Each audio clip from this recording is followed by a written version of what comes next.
Good evening, student.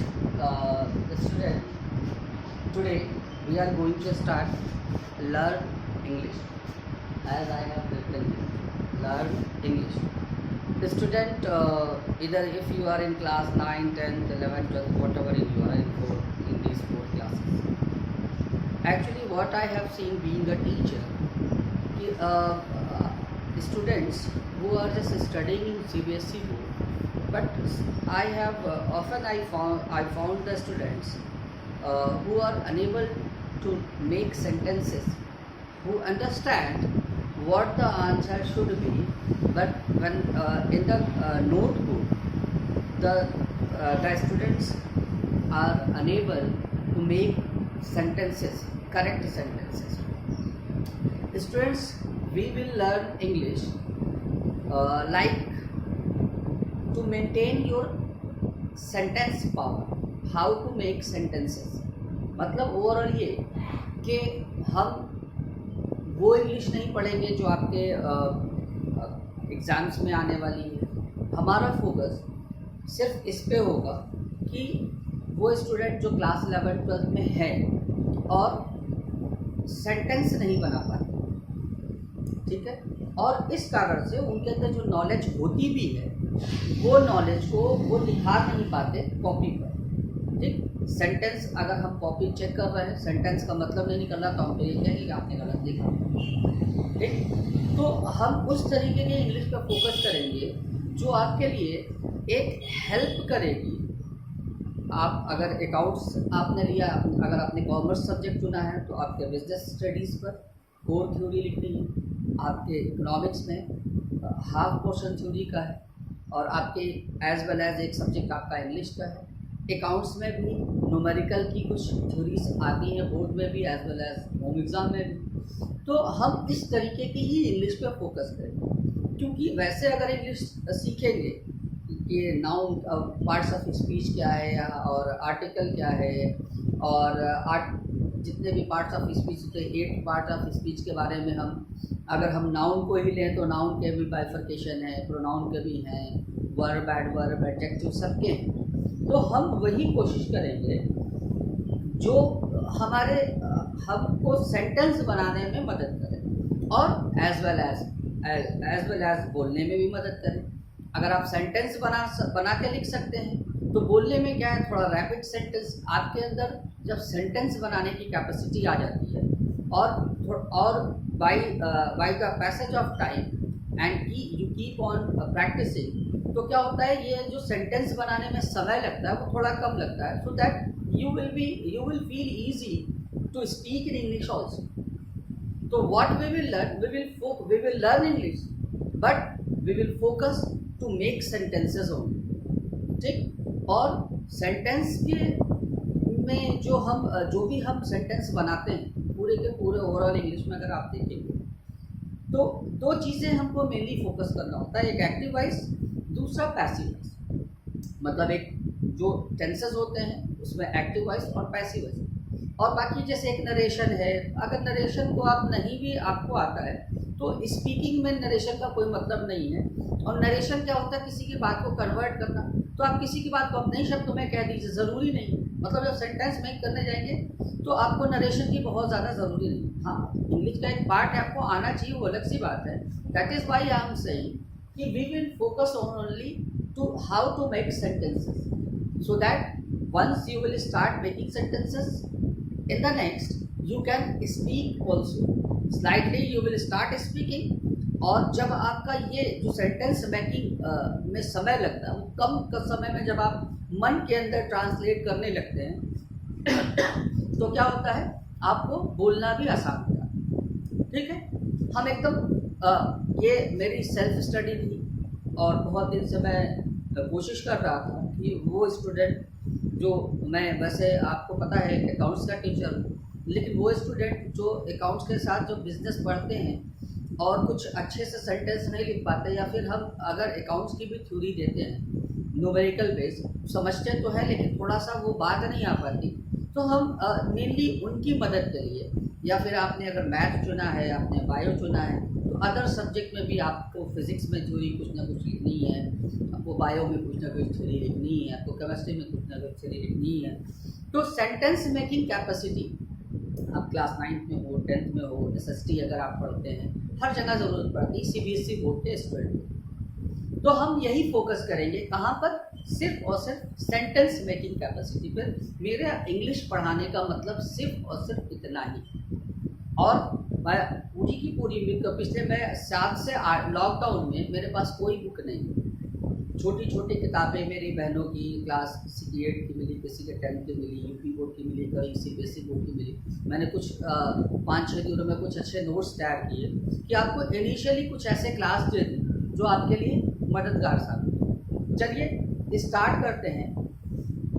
देखिए कि किसी भी दुनिया की किसी भी लैंग्वेज को सीखना तो आपको सबसे पहले उस लैंग्वेज का अल्फ़ाबेट जानना होगा। अगर आप जर्मन लैंग्वेज सीखते हैं, फ्रेंच सीखते हैं, रशियन सीखते हैं, आप कोई भी, वैसे ही एक लैंग्वेज आपकी इंग्लिश भी है, इंग्लिश भी सीखते हैं, हिंदी भी है, संस्कृत भी है, कोई भी आप दुनिया की लैंग्वेज सीखेंगे तो सबसे पहले आपको चीज़ चाहिए वो है alphabet. I have already written here to save your time only. सबसे पहले आप जब कोई लैंग्वेज सीखने जाएंगे उसका अल्फ़ाबेट जानते हैं। देखिए अल्फ़ाबेट जब जान लेते हैं तो अल्फ़ाबेट से वोकैब्स की बात होती है, वर्ड्स जिसको कहते हैं। एक अल्फ़ाबेट जैसे ABCD, दूसरा है vocabs, come, go, when, like that, ये वर्ड्स। वोकैब्स के बारे में बस यही कहूँगा, दुनिया का कोई भी इंसान वोकैब्स पर, किसी भी लैंग्वेज के वोकैब्स पर मास्टर नहीं आ सकता। हर रोज़ कुछ नए वर्ड्स डिक्शनरी में जुड़ते रहते हैं, बोलने का अंदाज होता है, और पुरानी इंग्लिश देखेंगे, नई इंग्लिश, कुछ फोनेटिक में चेंज होते हैं, अमेरिकन अलग हो जाती है, ब्रिटिश अलग हो जाती है। तो वोकैब्स के लिए टेंशन ले लेना, इसलिए ले लेना कि वोकैब्स, देखिए वोकैब्स के लिए मैं भी आपसे यही कहता हूँ, आप जितना वोकैब्स का यूज़ करते हैं, एक नए वर्ड्स को सीखने का मतलब, अगर आप अपने उस वर्ड्स को अपने यूज़ में लाते हैं तब आप आसानी से समझते हैं। ठीक है, तो पहले सबसे पहले हम अल्फ़ाबेट किसी भी लैंग्वेज के लिए जानते हैं, तो इंग्लिश के अल्फ़ाबेट मैं आशा करता हूँ आप सबको ही पता होगा। फिर है वोकैब्स, वोकैब्स का कोई अंत नहीं होता। ठीक, एक वोकैब इंग्लिश क्या करता है, एक किसी पर्टिकुलर टास्क के लिए पर्टिकुलर वर्ड देता है, और कभी कभी अगर आपको वो वर्ड नहीं भी आता है तो आप इजी लैंग्वेज में समझा भी सकते हैं। तो मेरा मकसद, पहले कोई भी चीज़ हम सीखते हैं तो इजी ही करके सीखते हैं। जब इजी करने लगते हैं, इजी करके समझते हैं, कॉन्फिडेंस बिल्ड होता है, तो हम आगे जाते हैं और भी अच्छी अच्छी चीज़ें को सीखते हैं जो थोड़ा समझने में, अंडरस्टैंडिंग लेवल पे थोड़ा टफ पड़ता है। तो वोकैब्स यही चीज़ है जिसकी कोई सीमा नहीं है, अनलिमिटेड है। आप जितने भी आप वोकैब्स रटेंगे भूल जाएंगे। बेहतर है कि जितने भी वोकैब्स आप जानते हैं उसको आप यूज़ करना सीखें। अब जल्दी से जंप मारते हैं अपने टॉपिक पर। हमने बताया किसी भी लैंग्वेज को सीखने के लिए अल्फ़ाबेट की ज़रूरत होती है। आप इंग्लिश सीखने के लिए आप अल्फ़ाबेट जानते हैं, आपको वर्ड्स आप समझते हैं क्या होता है, रीचिंग, गोइंग, कम, ईटिंग, ये सारे वर्ड्स हैं, कुछ भी है, वर्ब है, वर्ड्स है। अब ये होता है जब हम अल्फ़ाबेट सीख जाते हैं, वोकैब सीख जाते हैं, मतलब वर्ड्स को जान जाते हैं, तो हम सेंटेंस बनाते हैं किसी भी भाषा में। आप हिंदी में ही कह लीजिए, चाहे इंग्लिश में कह लीजिए, चाहे किसी दुनिया की कोई भी भाषा सीखिए, आप सेंटेंस बनाते हैं। सेंटेंस बनाने में कुछ रूल और रेगुलेशन यहीं पे देखना होगा। देखिए मैंने ऑलरेडी लिखा है, सेंटेंस होता क्या है। सेंटेंस मतलब अरेंजमेंट ऑफ वर्ड्स। जैसे अगर मुझे हिंदी स्टाइल में आपको समझाना है, मैं इंग्लिश पढ़ाता हूँ ना, तो क्या अगर मैं कहूँ पढ़ाता इंग्लिश हूँ मैं, आप समझ तो जाएंगे क्योंकि आपकी मदर टंग है। लेकिन ये कोई भी किसी से भी बोलेंगे ऐसे तो आपको एक बार कहेगा कि इसको करेक्ट करो, ये सही नहीं। क्योंकि मदर टंग है तो हम आदती हो चुके हैं, हमको इसका रूल भी नहीं पता, लेकिन हम सही बोल लेते हैं, मैं इंग्लिश पढ़ाता हूँ। उसी तरीके से इंग्लिश का भी ये जो रूल बताया, जो अरेंजमेंट बताया, उसको हम बोलते हैं सिंटैक्स। सिंटैक्स की डेफिनेशन मैंने यहाँ पे लिखी है, set of rule for structure of a sentence. What it is? Set of rule for structure of a sentence.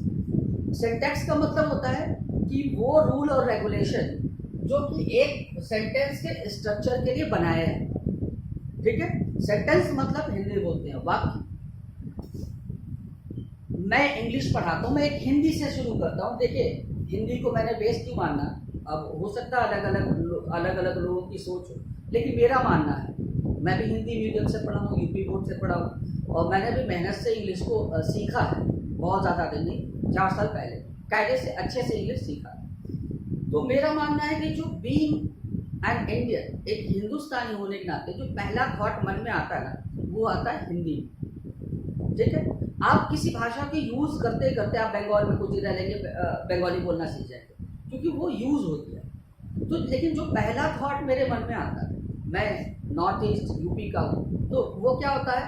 Hindi. मेरे दिमाग में स्ट्रक्चर जो स्ट्राइक करता है, इसलिए मैंने इंग्लिश को सीखने के लिए और एक लैंग्वेज को सीखने के लिए दूसरी लैंग्वेज का सहारा लेना ही पड़ता है। बगैर किसी दूसरी लैंग्वेज का सहारा लिया कोई दूसरी लैंग्वेज को नहीं सीख सकता, ये मेरा मानना है। तो मैं हिंदी का ही सहारा ले रहा हूँ क्योंकि सबको ईजियर होगा। मैंने कहा सिंटैक्स क्या होता है? अल्फाबेट और वोकैब्स के बाद वोकैब्स और वर्ड्स भी लिख सकते हैं आप। के बाद क्या आता है? सेंटेंस बनाना। सेंटेंस बनाने के लिए हमको सिंटैक्स की जरूरत है। अब सिंटैक्स के बारे में अभी रूल भी जानते हैं, पहले फर्क समझें कि सिंटैक्स होता क्या और हिंदी और इंग्लिश में फर्क क्या होता है। मैं एक सेंटेंस लिखता हूँ,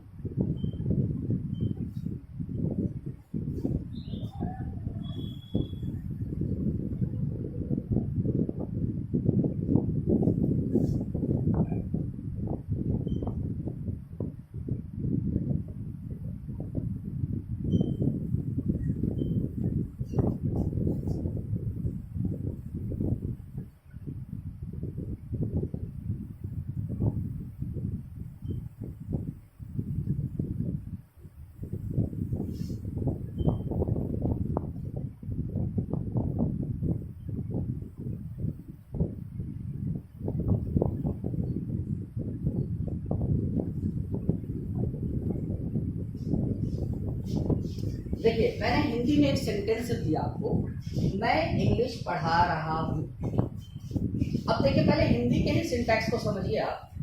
जब हम हिंदी में किसी सेंटेंस की शुरुआत करते हैं तो सब्जेक्ट को रखते हैं। सब्जेक्ट किसको कहते हैं? काम के करने वाले को सब्जेक्ट कहते हैं। अब इतना डीप में मैं 6, 7, 8 के हिसाब से what is subject, what is predicate, I am not going to tell. If you will send me any message और tell me that you are unable to like these parts of speech, noun, pronoun, then I will next I will think about it. तो क्या होता है कि subject मैं, फिर क्या होता है देखिए आप हिंदी स्टाइल में देखिए, इंग्लिश शब्द को पहले लिखा है। पढ़ाना ये वर्ब है। वर्ब किसको कहते हैं? कोई भी क्रिया जो होती है हिंदी में, खाना, उठना, सोना, बैठना, पढ़ाना, नहाना, धोना, ये सारी चीज़ें क्या है? वर्ब है। जो काम हो, क्रिया मतलब काम, ठीक, पढ़ा रहा हूँ। अब इंग्लिश स्टाइल में देखिए, सब्जेक्ट तो हमने पहले रखा, इसमें भी पहले रखा, लेकिन उसके तुरंत बाद एम मतलब ये हूँ की जगह स्टैंड करता है। और ये क्या बताता है? ये बताता है, देखिए दुनिया की कोई भी भाषा, कोई भी चीज़ जो हम बोलते हैं, वो जो टेंस होता है वो 3 टेंस में होते हैं। या तो प्रेजेंट में होगी, या तो पास्ट में हो चुकी होगी, या फ्यूचर में होगी ना। तो प्रेजेंट, पास्ट, फ्यूचर के आगे तो कुछ होता ही नहीं, दुनिया ही नहीं। प्रेजेंट, पास्ट और फ्यूचर, इसके अलावा दुनिया ही नहीं। तो ये एम क्या बताता है? ये बताता है आपकी दशा। और टेंस, अगर हम इंग्लिश के हिसाब से कहें तो tense.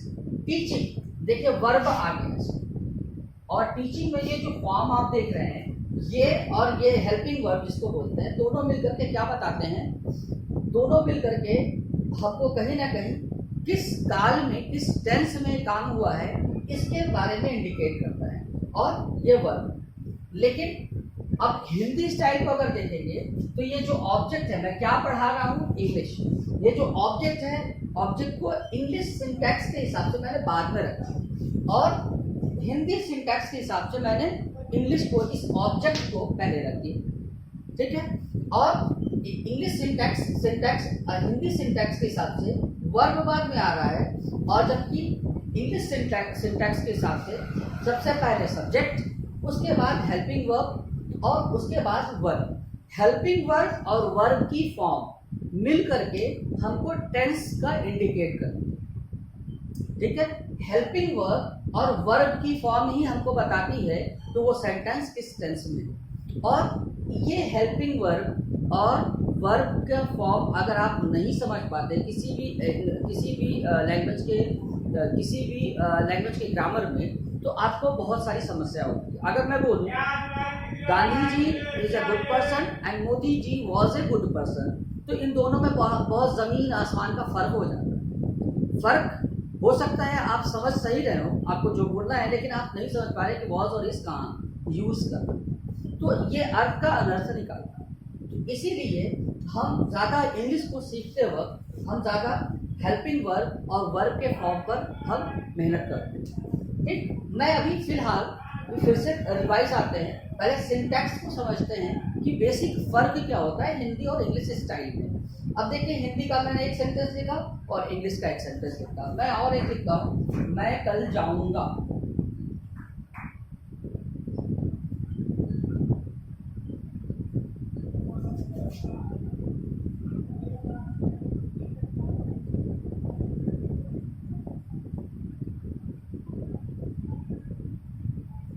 I will go tomorrow. अब देखिए, मैं जाऊंगा बाद में आ रहा, जाऊंगा मतलब ये बताता है जाऊंगा। ठीक है, मैंने बताया हेल्पिंग वर्ब और वर्ब मिलके ही टेंस बताते हैं। ठीक, लेकिन फिलहाल सिंटैक्स पे देखिए तो सब्जेक्ट के बाद क्या आया, वो टेंस। ठीक, और इसमें जो ऑब्जेक्ट और कॉम्प्लीमेंट होते हैं वो पहले आ सकते हैं। ये हिंदी स्टाइल और इंग्लिश स्टाइल में आपके सामने मैंने 2 एग्जाम्पल लिया, आपके सामने तमाम एग्जाम्पल हो सकते हैं। आप कभी हिंदी में सोचिए, उसका इंग्लिश में आप ऑटोमेटिकली, आप क्लास 11-12 में अगर हैं, जिनके लिए मैं बेसिकली ये वीडियो बना रहा हूँ, तो आप ऑटोमेटिकली उसको ट्रांसलेट भी कर लेते हैं इंग्लिश में, क्योंकि आप स्टूडेंट हैं, आप CBSE में पढ़ रहे हैं, बट आप समझ नहीं पाते। लेकिन पहले कोरिलेट करना सीखिए कि हिंदी और इंग्लिश में क्या फ़र्क है, बेसिक डिफरेंस क्या है। मैं हिंदी इसलिए बता रहा हूँ क्योंकि हिंदी की ही सहायता ली जाएगी हमको इंग्लिश को पढ़ने के लिए। ठीक है, उम्मीद करता हूँ कि आपको समझ में आ रहा होगा। लेट मी प्लीज,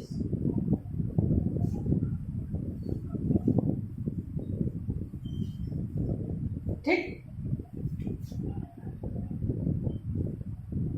अब देखिए, आपने सिंटैक्स के बारे में समझा, सिंटैक्स होता क्या है। बेसिकली सिंटैक्स क्या होता है,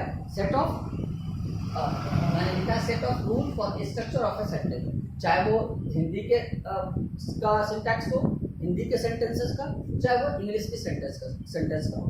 हर भाषा का सिंटैक्स थोड़ा डिफरेंट रहता है। Got it. अब देखिए, अब जब हम सिंटैक्स से जान लिए, फिर से मैं यहीं पे आता हूँ तो तीसरा टॉपिक है, सेंटेंस को जानने के लिए सिंटैक्स जरूरी, और सिंटैक्स को जब जानेंगे तो सेंटेंस शब्द भी आ जाता है। ठीक, अब ये सेंटेंस के बारे में हम थोड़ा और डिटेल लेंगे। सेंटेंस होता क्या, देखिए सेंटेंस कई प्रकार का होता है। हिंदी स्टाइल में ही मैं कोशिश कर रहा हूँ, क्योंकि मेरा मकसद आपको एक्सप्लेन करना है ताकि आप सेंटेंसेस को बना सकें। सेंटेंस बनाने के लिए हमने सेंटेंस जान लिया, लेकिन सेंटेंस भी कई प्रकार के होते हैं। मैं ज़्यादा डिटेल में नहीं जाऊँगा, मैंने शुरू में ही बताया। मैं कोशिश यही करूँगा कि वो इतनी ही इंग्लिश पढ़ा जाए जिससे कि हमारे सेंटेंस मेकिंग कैपेसिटी थोड़ा बिल्ड हो, ताकि हमें अदर सब्जेक्ट में थोड़ा मदद मिले। अब सेंटेंस के हिसाब से देखिए, ये सेंटेंस कितने प्रकार के होते हैं। एक होता है अफर्मेटिव,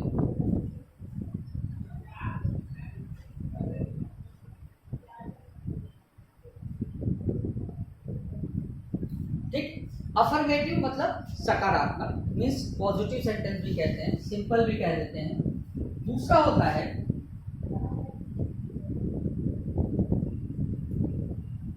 नेगेटिव। अब अफर्मेटिव मैंने बताया पॉजिटिव भी कहते हैं, मीन्स सकारात्मक, और एक नेगेटिव मतलब नकारात्मक। थर्ड होता है इंट्रोगेटिव।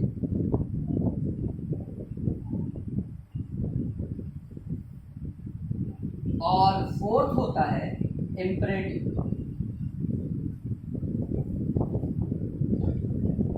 देखिए मैंने आपको फिर से बताया, हम इंग्लिश वही पढ़ रहे हैं, ये मत समझिएगा बहुत सारे लोग कि और भी होते हैं, इसका ये होता है उसका होता है। हमने बताया कि हमने जिस तरीके से आपके स्पेशली क्लास 11-12 के अपने स्टूडेंट्स के लिए ये वीडियो तैयार कर रहा हूँ, और जिसमें मैं कोशिश ये कर रहा हूँ कि उन बच्चों को सेंटेंस बनाने में आसानी, बस मैं उनको फोकस करके ये इंग्लिश पढ़ा रहा हूँ।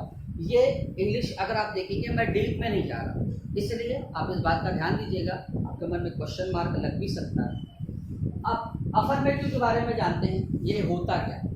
अफर्मेटिव जिसको बोलते हैं सकारात्मक, जैसे मैं कल क्वेश्चन लगाऊंगा, ये है सकारात्मक। इसमें सकारात्मक उसी बोलते हैं जिसमें कोई नेगेटिविटी ना हो, कोई नकारात्मकता ना हो। और अगर मैं ये बोल दूं मैं कल क्वेश्चन नहीं लगाऊंगा, वो हो गया नेगेटिव। तो अफर्मेटिव सेंटेंस समझ में आया आपको, जिसमें बस एक स्टेटमेंट होता है, उसमें नेगेटिव नहीं होता, मतलब नॉट और नेवर का यूज नहीं होता। नेगेटिव जिसमें नॉट का यूज होता है, जिसको हम समझ सकते हैं कि ये नकारात्मक है, इसमें नॉट लगा है, नो लगा है। थर्ड है इंट्रोगेटिव। इंट्रोगेट शब्द का मतलब ये होता है, इंट्रोगेट शब्द आपको याद आ रहा होगा, बहुत छोटे से आप पढ़ रहे होंगे। इंट्रोगेट का मतलब क्वेश्चन मार्क, इंट्रोगेट का मतलब क्वेश्चन मार्क। अब क्वेश्चन मार्क ऐसा सेंटेंस जिसमें हम किसी से क्वेश्चन करते हैं, क्या आपने अपना होमवर्क पूरा कर लिया, क्या आपने खाना खाया, क्या आप जाएंगे, तो बहुत सारी, आप कब जाएंगे, आप कैसे जाएंगे, ये सब आस्किंग सेंटेंसेस, ठीक है, इसको बोलते हैं इंट्रोगेटिव सेंटेंस। नेक्स्ट है इंपरेटिव सेंटेंस, जिसमें कोई ऑर्डर या रिक्वेस्ट करते हैं, go there, come here, please let me go, तो इसको बोलते हैं, ये इस तरीके का सेंटेंस आता है इंपरेटिव। आपको फिर से मैं एक रिवीजन के तरीके से बोल रहा हूँ कि भाषा सीखने के लिए अल्फाबेट, वर्ड्स, सिंटैक्स ये ज़रूरी, जब सेंटेंस बनाना जाते हैं तो सिंटैक्स का ध्यान में आता है। सिंटैक्स आपको मैंने बताया एक मदर टंग के हिसाब से, और जिस लैंग्वेज को सीखना है। फिर जब सेंटेंस बनाएंगे तो हम ये 4 चीज़ों का ध्यान रखेंगे कि सेंटेंस किस तरीके का होगा, ठीक है। सेंटेंस के ये आप कह सकते हैं, सेंटेंस के ये फॉर्म्स हैं, और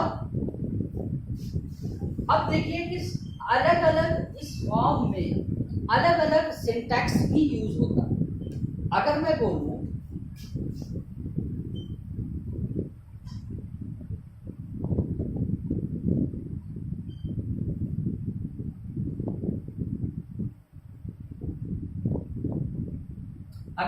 आई एम टीचिंग इंग्लिश, ये अफर्मेटिव सेंटेंस है। अगर मैं इसको नेगेटिव बोलूं, आई एम नॉट टीचिंग,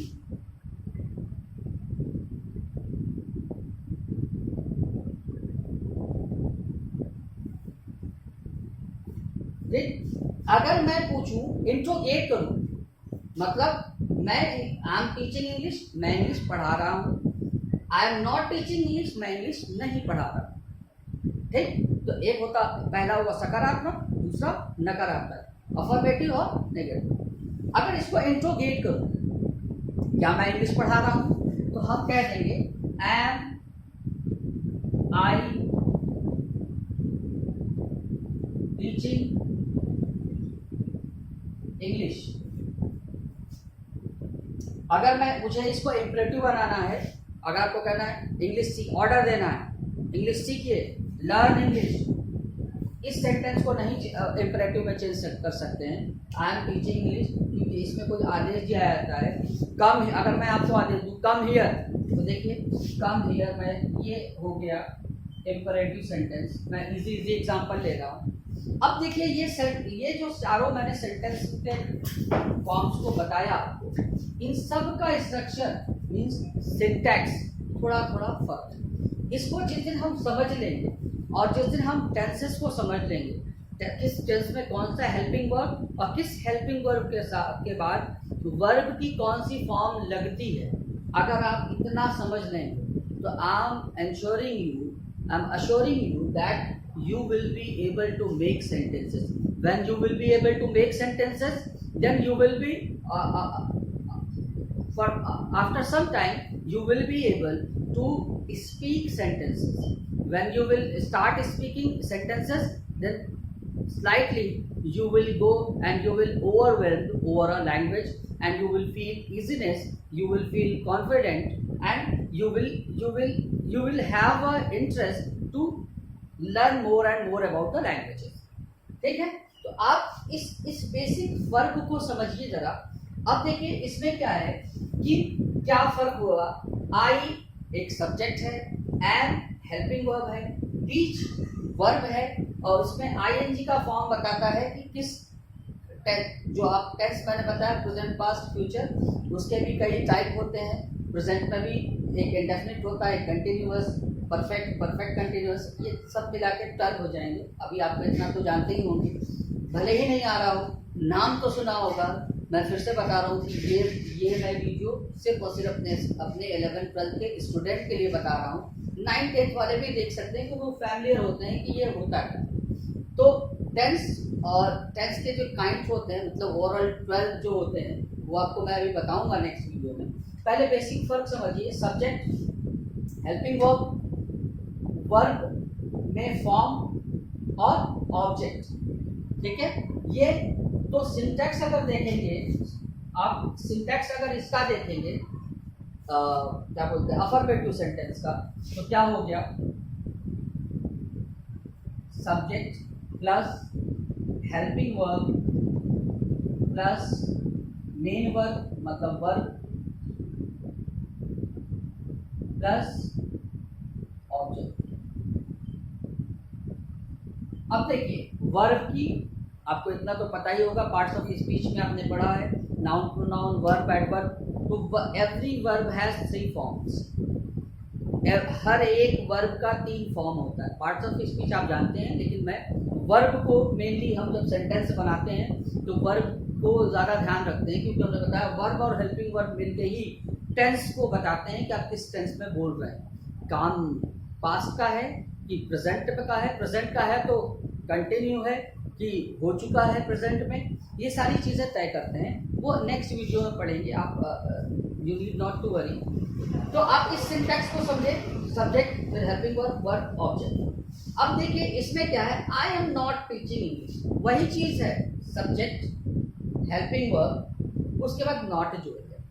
और अगर हम इसी को स्टूडेंट एक बार हम सोचे हिंदी स्टाइल में, मैं इंग्लिश नहीं पढ़ा रहा हूँ, मैं इंग्लिश नहीं पढ़ा रहा हूँ। तो आप देखिए मैं इंग्लिश, हिंदी में क्या आ रहा, मैं पहले मतलब आई एम, अब उसमें क्या आ रहा, हिंदी में क्या आ रहा, इंग्लिश, लेकिन यहाँ पे इंग्लिश एकदम बाद में आ रहा है। तो हिंदी के स्ट्रक्चर में, हिंदी के सिंटैक्स में और इंग्लिश के सिंटैक्स में फर्क है। इसका स्ट्रक्चर क्या हो जाएगा, subject plus helping verb plus not plus verb plus object. अगर आप कंपेयर कर लें subject helping verb, subject helping verb, बस हेल्पिंग वर्ब के बाद नॉट जुड़ गए, वर्ब ऑब्जेक्ट वैसे के वैसे ही। Got it. नेक्स्ट है interrogative, am I teaching English. अब देखिए इंग्लिश स्टाइल में, इंग्लिश ग्रामर में आपको 2 तरीके के इंट्रोगेटिव मिलते हैं। एक ऐसे इंट्रोगेटिव वर्ड्स जो क्या से शुरू होते हैं हिंदी स्टाइल में, अगर, क्योंकि हमने पहले ही बता दिया कि एक लैंग्वेज को सीखने के लिए दूसरे लैंग्वेज का सहारा लेना पड़ता, और मैं जिस लैंग्वेज का सहारा ले रहा हूँ उसका नाम है हिंदी, क्योंकि ये हमारी मदर टंग है, मातृभाषा है। मातृभाषा को लेकर के हम दूसरी भाषा को पढ़ रहे हैं। तो इंग्लिश स्टाइल से 2 तरीके के प्रश्नवाचक शब्द होते हैं, इंट्रोगेटिव सेंटेंस होते हैं। एक वो जिसमें हम उस इंट्रोगेटिव वर्ड को इंग्लिश नहीं लिखते, और एक वो जिसमें हम इंट्रोगेटिव वर्ड को लिखते हैं, जिसको WH वर्ड भी कहते हैं इंग्लिश ग्रामर में।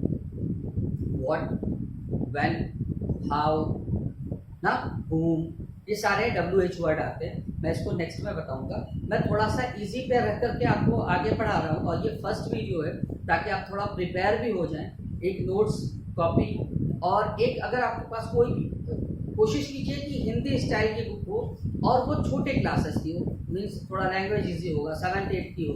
अगर आप 11th 12th में भी हैं, 7th 8th 9th की आप अगर ग्रामर लेते हैं तो ज़्यादा आसान होगी, क्योंकि थोड़ा सा इजी तरीके से दिया होगा और आपको समझने में आसानी होगी। तो एक पेन कॉपी, और अब एक कोई अगर बुक है तो ठीक है, नहीं है तो भी कोई बात नहीं, आप वीडियो को रिवाइज करके देख सकते हैं। और हो सकता है कि मैं अपनी समझ से पढ़ा रहा हूँ, कुछ नहीं समझ आता तो आप नेक्स्ट में पूछ भी सकते हैं। इसमें मैं बेसिकली पहला वाला इंट्रोगेटिव बता रहा हूँ, जिसमें सिर्फ और सिर्फ इस हेल्पिंग वर्ब को हम पहले रख देते हैं और लास्ट में ये हमारा इंट्रोगेटिव सेंटेंस बन जाता है।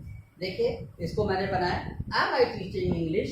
इसको हिंदी में अगर ट्रांसलेट करें, क्या मैं इंग्लिश पढ़ा रहा हूँ, क्या शब्द से शुरू हुआ हिंदी स्टाइल में। अब देखिए इसका स्ट्रक्चर क्या हो जाएगा,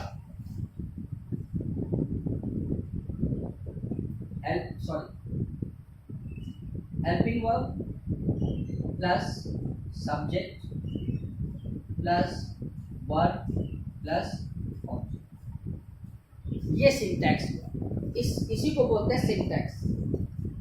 ठीक, अब इम्पेरेटिव में, इम्पेरेटिव सेंटेंस बहुत टफ नहीं है, आपको ज़्यादा हिंदी पे मेहनत करनी होगी सेंटेंस के हिसाब से। बस इसको याद रखिए, जब आदेश देते हैं, जब रिक्वेस्ट करते हैं, ऑर्डर सेंटेंस या रिक्वेस्ट सेंटेंस में इसको कहते हैं। जैसे कम है कि ये इस इम्पेरेटिव सेंटेंस जो होते हैं वो इससे शुरू होते हैं, किससे, वर्ब से। कम हियर, ये ऑर्डर ना, प्लीज कम हियर, तो ये थोड़ा रिक्वेस्ट है, कृपया यहाँ आइए। ठीक है, तो इसको बहुत ज़्यादा हम बोलचाल में भी बहुत ज़्यादा नहीं, हमने बताया कि फोकस करना है हमको सेंटेंस मेकिंग पर। तो इन 3 पे आप थोड़ा मेहनत करेंगे, और नेक्स्ट वीडियो में जब आप ये तैयार कर लेंगे, तब हम एक अच्छी से चार्ट के हिसाब से, मैं फिर से बता रहा हूँ कि टेंस को बताऊँगा, और टेंस की पहचान हिंदी में ही करनी होगी। मैंने भी आपको शुरू में बताया कि रिसेंटली सीखा है, और जब तक कि, और एक बात और बताया बहुत प्रैक्टिकली, आप भी सोच के देखिएगा, एक हिंदुस्तानी होने के नाते जो पहला ख्याल जो मन में आता है, जो यहाँ पे स्टक करता है, वो हिंदी में ही होता है। ठीक है, तो हम टेंस जब कल स्टार्ट करेंगे तो उस टेंस को हम हिंदी स्टाइल से पहचानना शुरू करेंगे, क्योंकि मैंने देखा है कि अगर आप बहुत शुरू से CBSE में पढ़ रहे हैं और आपके अंदर एक हुनर आ चुका है, तब तो आपको समझना आसान हो जाता है।